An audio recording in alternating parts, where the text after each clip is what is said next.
Hello children, good morning. Hope you must have studied the previous parts what I taught in previous classes. So today let us continue with the chapter how do organisms reproduce. It is the final part of the chapter. So first let us study regarding reproduction in human beings. So in male reproductive system, a pair of testes that mainly it constitutes. So it produces sperm and the testosterone. Sperms are the male gametes. Testosterone, it is the male hormone. It is helpful in the maintenance of male secondary sexual features. The testis, no, it is kept in a structure called scrotum. So actually for the formation of sperm, it needs the temperature little bit lesser than the body temperature. So that's why it is kept in the sac-like structure called scrotum. So from each testis a tube arises and the tube you call that as vas deferens. Here the seminal vesicles and prostrate gland, these are male accessory glands, and these glands they produce fluids and which provides nutrition for the development, so for the movement of the sperms. Next is female reproductive system.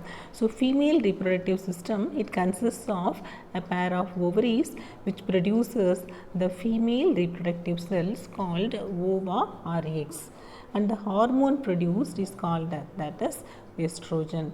Estrogen is the female hormone and it is helpful for the maintenance of female secondary sexual features.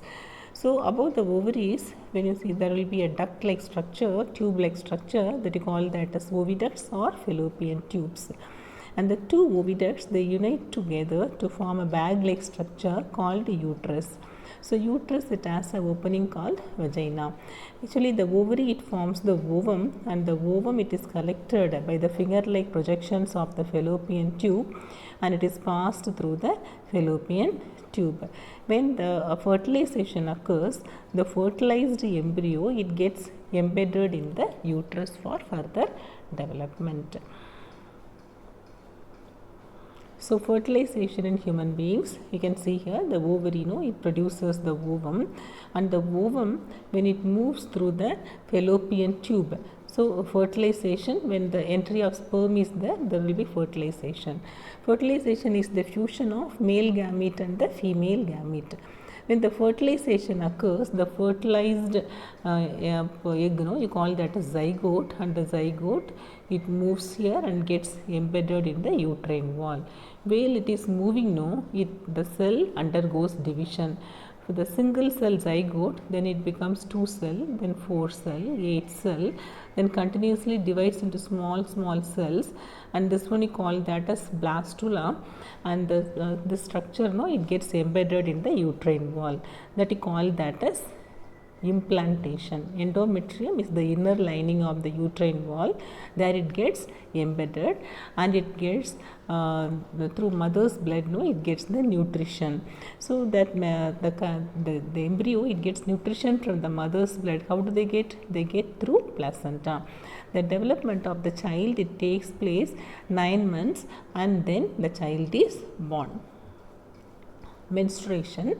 So in this the ovary produces 1 egg every month. Right ovary produces 1 egg for the first month, and the left ovary produces the other ovum during the next month, like that continuously alternately it produces every month. It releases 1 ovum. So when the ovum it is fertilized, then it gets embedded. So when actually for that placentation, for that implantation, so the uterine wall it gets ready for that. It becomes spongy, thick with blood vessels for the nourishing of the embryo. So when fertilization does not take place, then the uterine wall it breaks. Okay, in the uterine wall breaks and it results in menstruation. Okay, so every month it occurs. When there is fertilization, there is no menstruation. Next, let us see regarding reproductive health. So sexually transmitted diseases. Some diseases are being transmitted through sexual contact. So that you call that as sexually transmitted diseases. So they can be bacterial infections like gonorrhea, syphilis, etc., or it can be viral infections like warts, HIV, AIDS. HIV, it is a human immunodeficiency virus, and it causes acquired immunodeficiency syndrome. Okay, so these all are viral diseases. It can be bacterial or viral diseases. So if the mother is suffering from the sexually transmitted diseases, then actually the child born also it can be affected. So when it is developing inside the mother's womb, it can be affected by means of this bacterial and viral infection. So that's why the sexually transmitted diseases is to be controlled. So next one, prevention of pregnancy, that you call that as contraception. So pregnancy can be prevented by three main methods. It is barrier method, chemical method, or surgical method.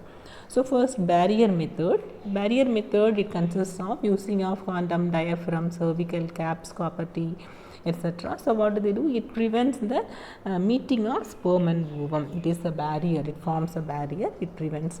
That's why we call that as barrier method. Chemical method, it consists of taking of drugs. That is no chemical. It is actually hormonal pills, and non-hormonal pills also available.